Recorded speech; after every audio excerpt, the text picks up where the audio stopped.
Eterno Deus, nós te damos graças, Senhor, porque fazer isso que fazemos não é simplesmente mais um mero ato sequencial, semanal. Não, Senhor, não encaramos assim. E se porventura, em algum momento,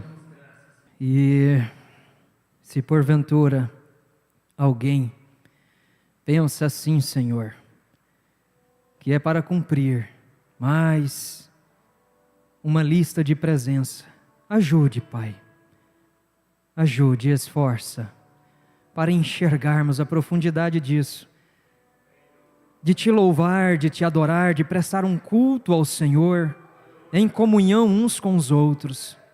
Abra os nossos olhos para ver aquilo que não estamos vendo, em nome de Jesus Cristo, nós te agradecemos, Senhor, amém. Eu acabei esquecendo se o senhor quiser ir lá, aí o senhor faz o seguinte para mim, no segundo computador, aí o senhor vai ver que tem uma retransmissão passando lá, e o senhor pausa ela, tá? É no segundo computador, eu acredito que o senhor vai dar conta. Muito bem, meus irmãos, e assim nós vamos caminhando, viu? Olha, os contatos, né? Nós sempre usamos todos os recursos disponíveis para divulgar aí, e deixar à disposição a forma de você entrar em contato, falar, ou com a liderança, com o pastor, com a administração da igreja. Então, se você tem tido dificuldade, né, tem aí na descrição do vídeo, do canal do YouTube, em todas as transmissões, né, tem essas informações, endereço, localização e o WhatsApp, né? Então, não tem como não falar conosco. Não tem como. Então, se você deseja ficar por dentro, né, desta reunião familiar, informal, que acontece toda quinta-feira, quer saber se tem próximo da sua região, entre em contato e nós vamos passar, né, todos os dados, todas as informações, né? A irmã Raquel, lá em Rio Grande do Norte, desejosa, né, e orando para que Deus abra as portas, né? É um desejo sincero e bíblico, né? Paulo também teve desejos assim, né? Pedindo orações, mencionando, né? Uma grande porta tem sido aberta. Nós vamos ler aqui em Abacuque, irmãos, eu tenho duas escrituras, Abacuque e também em Romanos, tá bom? Eu quero relacionar essas duas escrituras, parece que elas estão juntas, né? Ô irmão Samuel, deu certo aí, irmão? Dá um choque aqui, fala para mim aí, né? Muito bem, aí é Abacuque, né, capítulo 1 e depois Romanos, né? Romanos, deixa eu ver qual que é o capítulo aqui, porque, irmãos, um tema tão profundo como esse é Romanos capítulo 8, sobre algo que ou tem desviado as pessoas de sua fé e daquilo que ela acredita no divino, né? Em um ser que transcende este espaço físico, ou aquilo que a gente consegue ver pelos olhos, o que alguns chamam de força maior, o Criador, nós reconhecemos, né, como soberano, Jeová, Yahvé, aquele que se identificou, né, em todas as escrituras, ou a escritura bíblica, né? E disse assim para Moisés: eu sou, né? A este nós reconhecemos como sendo, né, o Criador de todas as coisas. Mas sabe que há uma reflexão que tem levado muitos em uma incógnita, em uma dificuldade mesmo, talvez à beira de um precipício, né? É pensar assim: se Deus, como o cristianismo ensina, prega, ser quem Ele é, onipotente, onisciente, onibenevolente, que é todo cheio de bondade, ou a pura essência do amor, se Ele, sendo isso tão perfeito, como pode criar um mundo cheio de aparente imperfeição? Como pode existir a maldade? Então muitos, né, encontrou, irmão Samuel?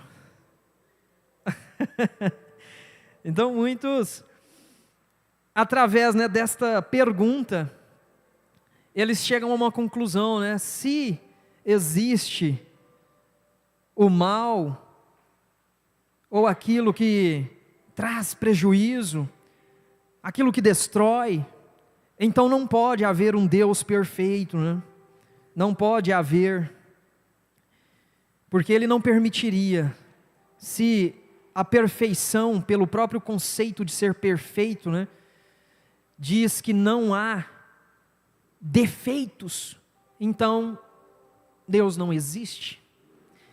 Mas então Abacuque, ele vai nos dizer assim no capítulo 1, no verso 2, até quando, Senhor, clamarei por socorro, sem que Tu ouças? Até quando gritarei a Ti, violência, sem que tragas salvação? Por que me fazes ver a injustiça e contemplar a maldade? A destruição e a violência estão diante de mim, a luta e conflito por todo lado. Por isso a lei se enfraquece e a justiça nunca prevalece. Os ímpios prejudicam os justos e assim a justiça é pervertida. Que pergunta, não é? E ficou registrado. Ficou registrado por algum motivo. E aí Romanos, parece que responde isso, né? Não sei. Mas Romanos capítulo 8, verso 18. Considero que os nossos sofrimentos atuais, Abacuque vai falar, né? Por que Deus? Tanta violência, tanta injustiça. E aí Paulo, centenas e centenas de anos depois, deixa registrado aqui, né? Considero que os nossos sofrimentos atuais não podem ser comparados com a glória que em nós será revelada. Sabe, irmãos, parece ser uma briga infindável, né? Uma discussão infindável entre o certo, o errado, o bem e o mal. E aqueles que querem postular a inexistência de Deus, justificando que o mal existem, eles se enrolam em tantos pensamentos e argumentos. E sabe o que eu percebo? Que é por justamente se afastarem das respostas que o próprio Deus nos deu, é que eles nunca encontram respostas para os seus argumentos. E a nossa alegria, a nossa esperança que não deve desfalecer, ela está justamente nisso que Paulo fala. A glória que em nós será revelada. Quando? Não sei. Mas Deus o sabe. E aí é que está o ponto. É que nós queremos justificar, nós queremos ter resposta para tudo, para acharmos, né, ou pensarmos que vamos viver em paz, porque temos resposta para tudo. Quando Deus, em muitos momentos, Ele não deixou respostas, ou Ele não justificou o porquê as coisas estavam acontecendo daquela forma. Mas Deus, Ele sempre se conteve, ou foi de sua vontade nos deixar assim algumas questões, e parece que se enquadra naquilo, né, de que os que se dizem sábios e entendidos não encontrariam. Mas por quê? Porque eles não querem depender da sabedoria de Deus. Eles querem encontrar respostas por si mesmos e dizer assim: o meu conhecimento, a minha educação é que me fez chegar nas respostas que eu cheguei. Então o problema do mal, o problema da violência, o problema da injustiça existe, e aqui está a resposta: é que Deus não existe. Então como vamos procurar viver? Ou como vamos tentar justificar algo como que Um grupo de amigos conversando em uma fila de um restaurante e discutindo questões como: será que Deus existe? Quais são as evidências, quais são os atributos de Deus? Nós até falamos alguns aqui, né? Onipotência, onisciência, atributos do soberano. E existem muitos outros, né? E eles discutindo ali, uma mulher que estava à frente virou e perguntou: vocês estão falando sobre Deus? E eles disseram sim. Assuntos, né, teológicos. E ela disse assim para eles: eu deixei de acreditar em Deus há 2 anos. Quando meu pai estava morrendo de câncer no leito do hospital. Então, a partir dali, eu decidi não crer mais, não acreditar mais que Deus existe. E as lágrimas rolaram, né? Sabe, às vezes a gente, sozinhos, ou quando algo ativa a nossa memória, por uma experiência que nós vivenciamos, experienciamos, né? E aquilo nos deixa assim tão pensativos. Por que Deus deixou que isso acontecesse? Se Ele me ama tanto, por que que isso aconteceu assim? Né? Por que que violências brutais acontecem? Por que que meu pai tinha que morrer desta forma? Sendo que em sua vida toda ele fez boas ações. Eu decidi não crer mais. Pense numa menina, numa criança brincando, nesses lugares, né, em que tem vários jogos e tem várias atividades, né, em que as crianças podem brincar. E ela correndo ali, toda animada, ela tropeça, cai e machuca o joelho. Onde ela vai quando ela machuca? Quem ela vai procurar primeiro? Papai, a mamãe, não é? Chorando, porque está sentindo dor. Vamos pensar aqui, o que que a mãe dessa menina, ao recebê-la com choro, o que que ela faz com essa menina? O que que ela pode fazer? Ela pode tentar explicar para sua filhinha o porquê que ela machucou, porque ela estava correndo muito, porque ela tropeçou. Ou ela pode tentar explicar que, né, se ela for mais conhecedora, que as leis da física e as causalidades fizeram com que aquela criança despercebida se machucasse. Ou mais, a mãe daquela menina pode dizer assim para ela: não, filhinha, Deus está querendo te ensinar. Deus está usando isso para te mostrar, te dar uma lição. E a mãe pergunta para essa filhinha: você entende, filhinha? E uma dessas 3 hipóteses que a mãe pode tomar, ou ela pode fazer algo a mais. Mas ao perguntar à menininha: você entende, minha filha? Ela responde: sim, mamãe, mas ainda dói. Eu entendo, mas ainda está doendo. Sabe, irmãos, parece que em determinados momentos, explicar, justificar com a nossa razão, não é o que vai resolver o problema. Mas a menina, aquela pequena criança, ao se machucar, ao correr para os braços da mãe, o que é que ela quer? Qual é a única coisa que ela quer? Não é ser abraçada, não é ser consolada, não é ser confortada. Mas por quê? Porque ela foi para os braços da mãe. As razões, as explicações, tentar encontrar o motivo do porquê ela se machucou, isso pode ficar para depois. Mas existem sofrimentos e males em nossas vidas, que eles acontecem, e isso independente do que nós façamos.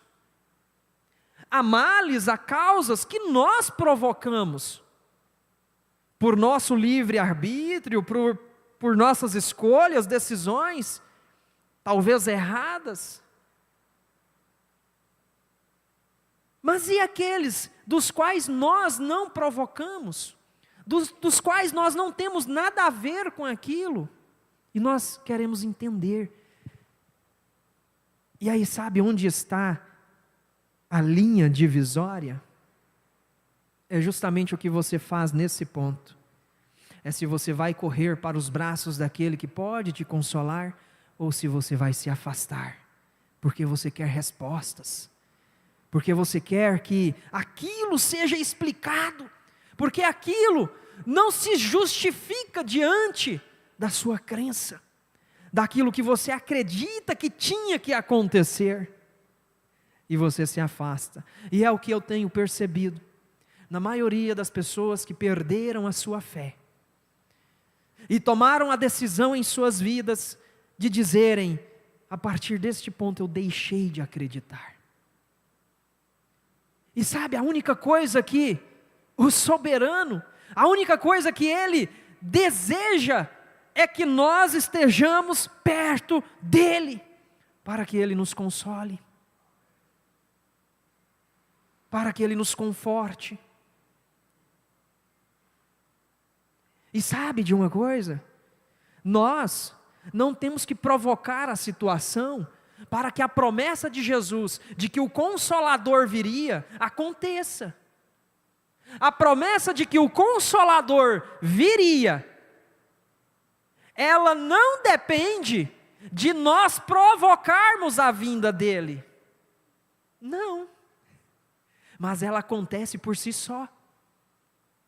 Jesus, ao subir, ao ascender aos céus, e ao mandar que o Consolador viesse, aquilo já foi executado.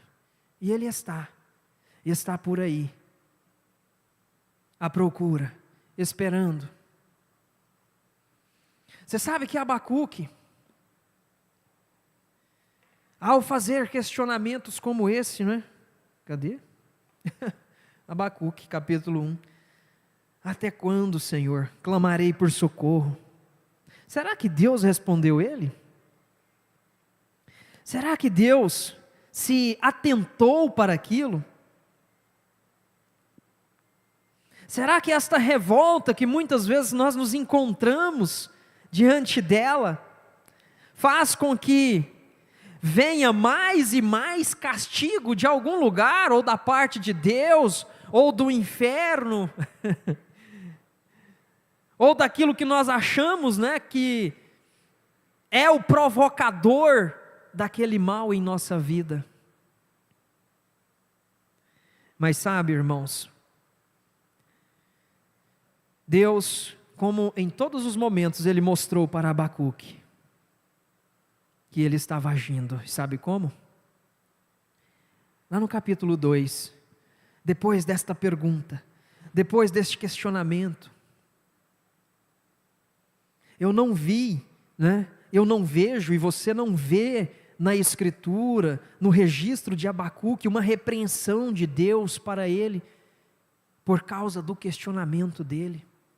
Às vezes a gente se sente tão menosprezado, tão enfraquecido, a gente se sente tão longe, tão sem forças de buscar a presença de Deus, no momento em que nós mais devemos estar perto de Deus, nós nos sentimos como que nos afastando, e não temos força, nem para questionar, nem para perguntar o porquê que aquilo está acontecendo. E Deus, no capítulo 2, Ele começa a responder para Abacuque, e então o Senhor me respondeu: escreva, Abacuque, escreva esta visão. Abacuque como sendo um profeta que questionava a justiça de Deus. E aí lá no verso 4, escreva Abacuque: o ímpio está envaidecido, os seus desejos não são bons, mas o justo viverá pela sua fidelidade. Ou em outras traduções, o justo viverá pela sua fé. Escreva isso, Abacuque, porque um verso antes, a visão aguarda um tempo designado. Ela fala do fim, e ela não vai falhar, Abacuque. Ainda que demore, espere, porque ela certamente virá e não se atrasará, porque o justo viverá pela sua fidelidade. Na segunda-feira nós estávamos desenrolando ali, conversando sobre a história de José no Egito. Como que José permaneceu fiel diante do processo de cumprimento daquilo que Deus tinha dado para ele. Irmãos, quando você se coloca a entender o que está acontecendo na sua vida, e você começa a pensar assim: o mesmo Deus de José é o Deus que está comigo. Você não pensa assim: eu não creio mais em Deus, eu não quero mais saber daquele povo que fala desse Deus. Não, eu estou aqui tratando de um ponto, de um lado em que você assume a sua busca por entender o que está acontecendo na sua vida, mas a sua busca, a resposta, você sabe que não vai vir de você, mas vai vir de Deus. Por aí você já desmonta toda a força que o inimigo pode usar contra você, porque, gente, ele é um impulsionador, ele é um ativador, saiba disso. Não é ele que está fazendo coisas na sua vida, ele está ativando gatilhos para que, de acordo com as tuas decisões, provocações venham a acontecer na sua vida. Mas quando você para, e quando você se coloca a fazer o que Deus disse para Abacuque: espere, Abacuque, espere. O justo viverá pela sua fidelidade. José se propôs, ele colocou em seu coração que não importa onde ele estivesse, se ele estivesse perto de Jacó, se ele estivesse longe de Raquel, não importa onde ele estivesse, ele não pecaria contra o Deus dele. Ele cultivou isso no coração, gente. Sabe o que é cultivar? É você cuidar, é você tratar, é um processo, é uma jornada, para que aquela planta, ela floresça, e ela manifeste a beleza que está escondida nela, naquela semente. Mas para ela chegar naquele ponto, naquele tempo certo, você precisou cultivar, cuidar, tratar. E se você exceder na quantidade de água, se você deixar que uma longa exposição solar venha sobre a planta, ela morre. É cuidado, é tratamento, é zelo. E você zela do seu coração para que a sua fé não pereça. Diante da adversidade, diante do problema, você diz assim: eu não vou me distanciar do meu Deus, eu não vou me afastar. Espere, Abacuque, espere. Não foi só ele não. Não foi só ele não. Porque Davi também passou por isso. Até quando te esquecerás de mim, Senhor? Para sempre. Até quando esconderás de mim o teu rosto? Sabe, Davi, ele não reprime os seus sentimentos, ele não esconde aquele clamor que está dentro dele, Salmo de número 13, mas até quando isto vai acontecer na minha vida? E você não entende, Parece que a coisa só desanda. Parece que nada prospera. Até quando? Deus vai aparecer para ele no mesmo salmo. Mas Deus não dá explicações. Olha que lindo, gente. Salmo de número 13. Anote isso. Salmo número 13. E você medite nele depois. Logo no início, Davi questiona: até quando? Para sempre? Mas no verso 5, o mesmo Davi, ele reconhece: no teu amor eu confio, o meu coração exulta na tua salvação. O que aconteceu com este homem? No mesmo texto, ele expressando aquela dor, aquela angústia. Mas o que aconteceu com ele para que ele também expressasse: eu confiarei em ti, Senhor. Sabe, eu exultarei na tua salvação. Vamos voltar mais um pouquinho. Jó que perdeu esposa, Jó que perdeu os seus bens, perdeu as suas filhas, os seus filhos. Jó que perdeu a saúde. Jó que chegou num ponto, gente, de desprezar a própria vida. Eu fico pensando assim, mas por que isso se preservou por milênios? E não vamos entrar no mérito aqui da autoridade, da historicidade, mas isso ficou preservado. A gente fica questionando assim: Deus, por que você não faz de novo? Se tu és Deus mesmo, eu quero ver pessoalmente a vida de Jó, mas não é na minha vida não, pode ser outra pessoa, para entrar no papel de Jó. Por que, gente, se isso já está registrado, já está nas nossas mãos?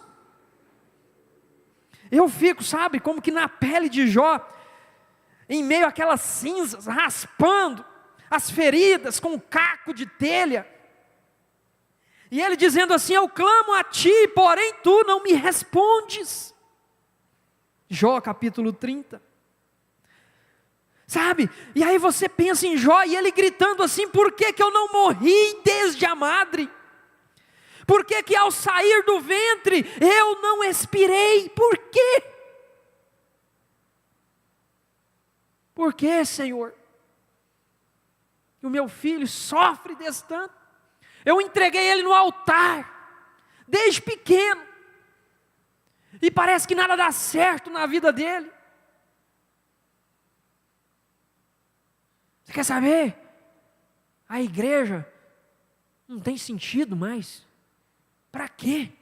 Eu dediquei 40 anos, não perdendo um culto de domingo, para continuar do jeito que está. Por que eu vou continuar?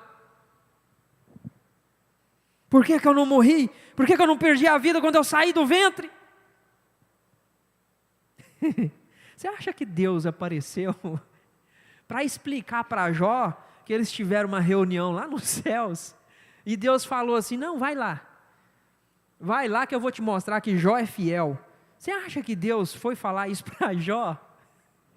Gente, é tão lindo. Mas deixa eu te falar, vamos cultivar um coração ensinável, vamos cultivar um coração que quer estar de acordo com a vontade de Deus, para que realmente isso aconteça. Deixa eu te falar, não é com essa natureza pecaminosa que nós vamos ver coisas espirituais, não. Nós precisamos ter realmente a transformação. Geazi precisou ser transformado para ver os montes fumegando de anjos.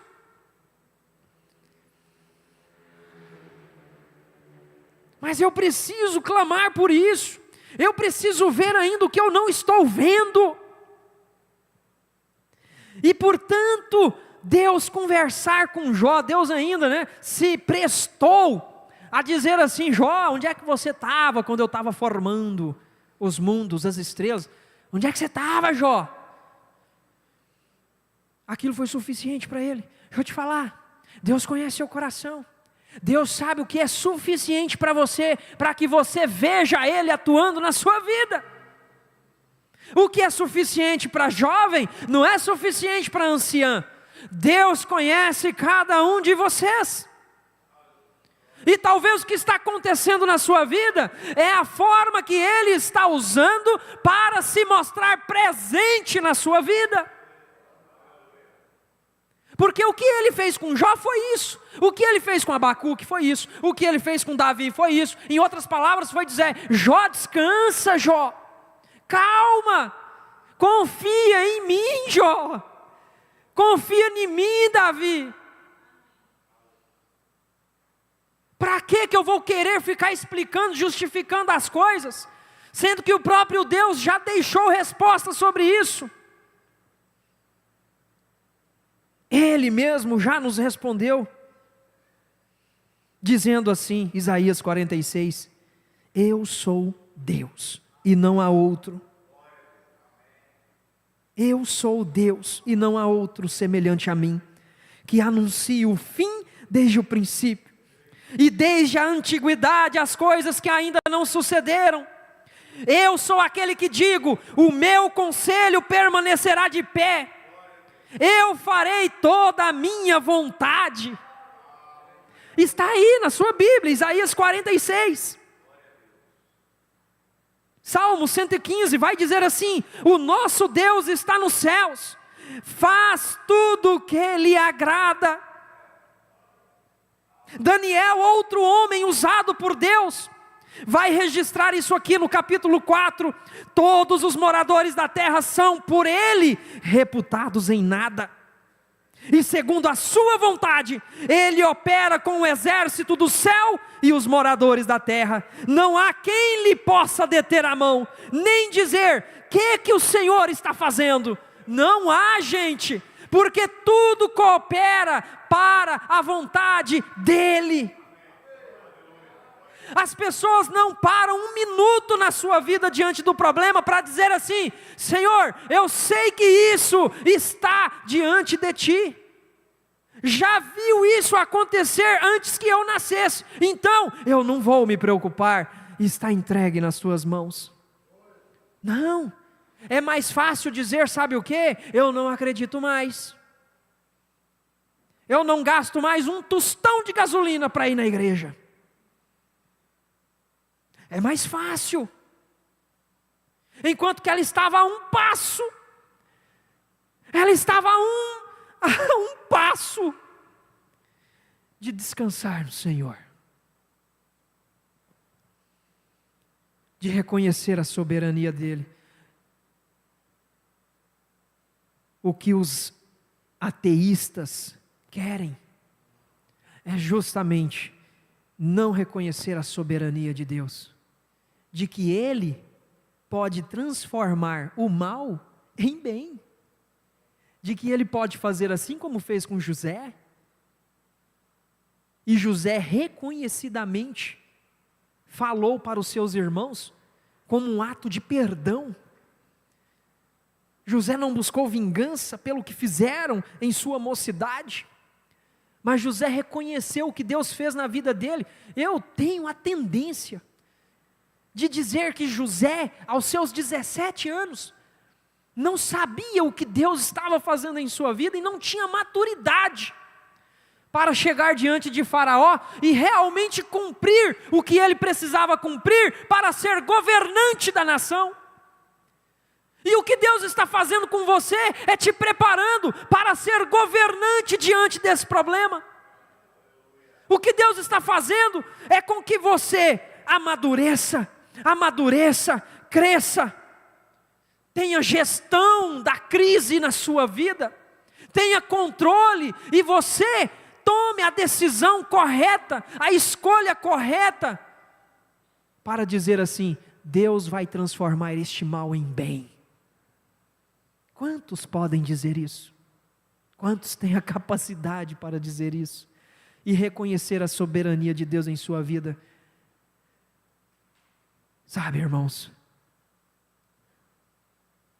o tanto que nós estudarmos e conhecermos as histórias que o nosso Deus, por sua soberana graça, preservou ao longo da história, diante de tantas investidas para que isso fosse destruído, para que esses registros não chegassem até nós. A única coisa que muitos não querem fazer é reconhecer a soberania de Deus. É reconhecer que Ele faz e desfaz, Ele dá a vida e Ele tira. Mas por quê? Porque Ele quis assim. Talvez não seja uma resposta satisfatória para muitos. Talvez isso não vai tirar a dor que você está sentindo aí agora. Mas não é isso que Deus quer que você faça nesse momento. Talvez Deus não quer que nós tenhamos resposta para o que está acontecendo. Ele só quer que nós permanecemos pertinho dEle. Mamãe, está doendo, mamãe. Só me abraça. Só me abraça. Eu sei que eu estava correndo. Eu sei que eu não prestei atenção. Tá bom, da próxima vez eu vou prestar atenção, mas agora só me abraça. Peça para o Espírito Santo. Só esteja comigo, Senhor. Só me console. Está doendo. Eu estou sem forças. Eu sei que eu não entendo, mas eu dependo de Ti. Eu não vou desistir. O Senhor conhece o meu coração, sabe o que eu tenho passado.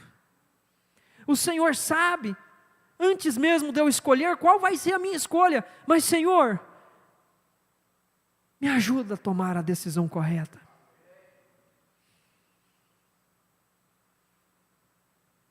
Eu só quero o Teu consolo. Eu quero que a Tua vontade seja feita.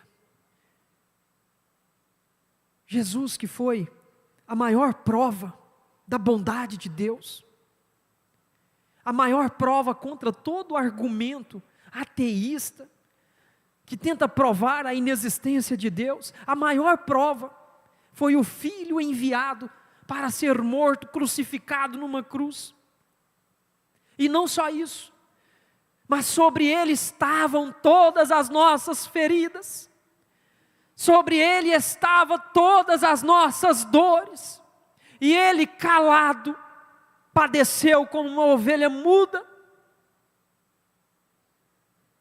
Para quê?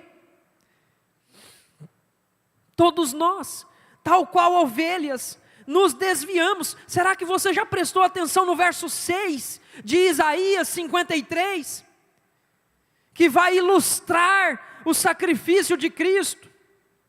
Certamente Ele tomou sobre si as nossas enfermidades, e sobre si levou as nossas doenças. Mas e o verso 6, que talvez está sendo ignorado por muitos? Todos nós, tal qual ovelhas, nos desviamos, cada um de nós se voltou para o seu próprio caminho. A culpa é de quem?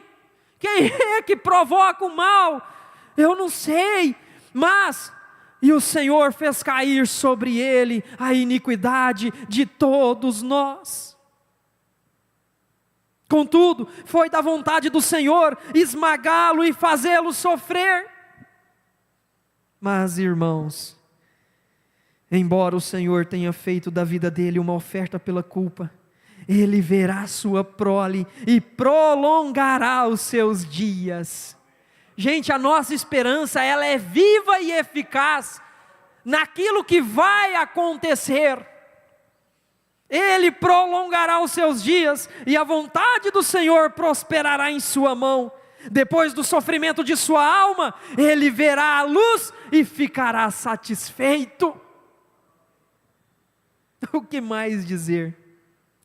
Vamos agradecê-lo, vamos louvá-lo. E clame pela presença dEle. Poucos minutinhos para orarmos juntos, não é? Depois desta exposição, depois de tentar entender que Deus não é Deus de justificativas, de explicações, mas Ele simplesmente nos diz: o justo viverá pela sua fidelidade. o justo viverá pela sua fé.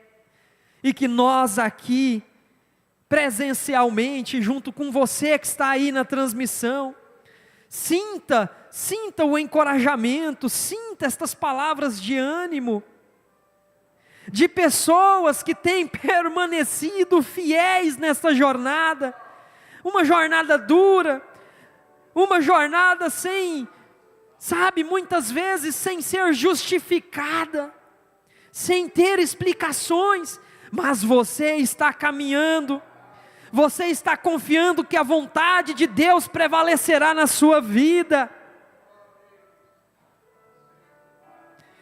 Se alegre, porque Deus te deu mais uma oportunidade. Você pode dizer assim: você não sabe do meu sofrimento, você não conhece o que eu estou passando. É claro, mas você sabe, eu sei que você sabe, e eu só estou te dizendo: não desista, porque o justo viverá pela sua fidelidade.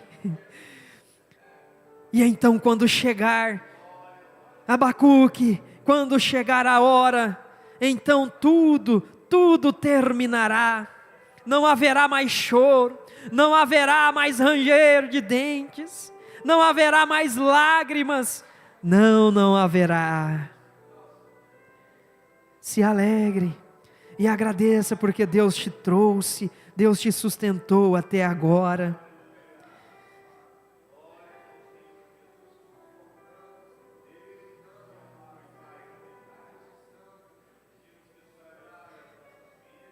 Nós somos agradecidos, irmão José Osvaldo. Esse sentimento de gratidão, meu irmão, por tantos anos, de casados, com a sua esposa, e vocês enfrentaram juntos tantos problemas, e agora você está aí agradecendo a Deus por completar 37 anos de casados, e nós louvamos a Deus junto com você, meu irmão. Você não sabe, não tem motivo para agradecer a Deus, você não vê uma razão para isso, talvez a sua fé esteja só com uma chama. Deixa eu te dizer, não está tudo perdido, porque alguma coisa ainda te leva a assistir uma transmissão como essa, alguma coisa ainda te leva, te impulsiona. E deixa eu te dizer, Deus quer estar com você, Deus quer transformar esta situação em bem. Patrícia, Manuele Rufino, Leal, Isaac Siqueira, por viagem, Messias Lopes de Paula, Abner Polo Cardoso, por cirurgia, Cleonice Moreira Rodrigues, Emanuel Neto, Maria Cecília, Felipe Filho, Elídia Vicchietti, por cirurgia. Todos vocês, todos nós, entregamos os nossos nomes diante do trono da graça, sabendo que Ele completa as nossas intercessões. Nós temos um advogado diante do Pai, nós temos um que venceu todas as coisas. Ele teve o poder para dizer: está consumado, e nós proclamamos isso agora na sua vida. Isso está consumado, isto é transformado, este mal é transformado em bem na sua vida, porque o justo viverá pela fé, o justo viverá pela sua fidelidade.